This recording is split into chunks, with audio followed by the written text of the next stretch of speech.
Everyone, welcome once again. Radhe Radhe मेरे सभी को। तो दोस्तों चलते हैं हम आज के अपने नेक्स्ट टॉपिक पर।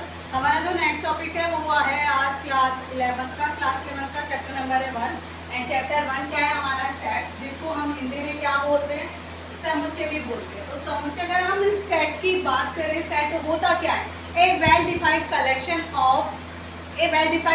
ऑफ ऑब्जेक्ट, यानी कि ऑब्जेक्ट का ऐसा कलेक्शन जो अपने आप में क्या हो, वेल डिफाइंड हो, उसको हम कहेंगे सेट। देखिए, अगर हम वेल डिफाइंड की मीन्स की बात करें, वेल डिफाइंड का मीनिंग क्या होगा, अब आगे कहेंगे कि वेल डिफाइंड होता क्या। अब इस वेल डिफाइंड की अगर मैं बात करूं, वेल डिफाइंड हमारा होता क्या है, अगर मान लो हमने कोई स्टूडेंट या कोई भी किसी से बात हम कर रहे हैं, कोई क्वेश्चन हमने उनको बोला, अगर उस क्वेश्चन का आंसर सबका सेम आता है, यानी सेम आंसर आए, अगर सभी का आंसर क्या हो, सेम हो, तो वो हमारा क्या होगा, वेल डिफाइंड होगा। और ऐसे well defined collection of object के कलेक्शन को हम क्या कहेंगे, सेट कहेंगे। फॉर एग्जाम्पल के लिए मैंने 3 स्टूडेंट लिए, एक हमने राम, एक श्याम और एक मोहन, ये 3 स्टूडेंट लिए और इन 3 स्टूडेंट से मैंने एक क्वेश्चन करा कि पहले 3 नेचुरल नंबर आप बता दीजिए।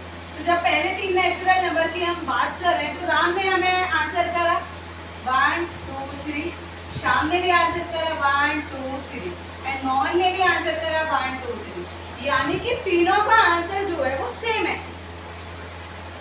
तो तीनों का जब आंसर सेम है तो ये क्या हो जाएगा, सेट हो जाएगा।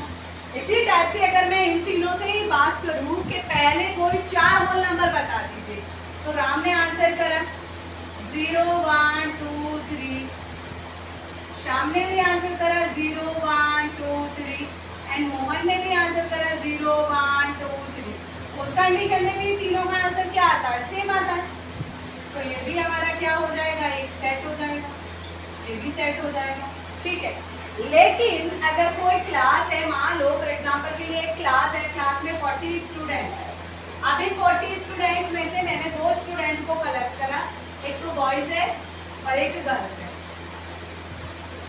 बॉयज को कलेक्ट करा और गर्ल्स को कलेक्ट करा, ठीक है। मैंने बॉयज से कहा कि इन 40 स्टूडेंट्स में से आप अपने फेवरेट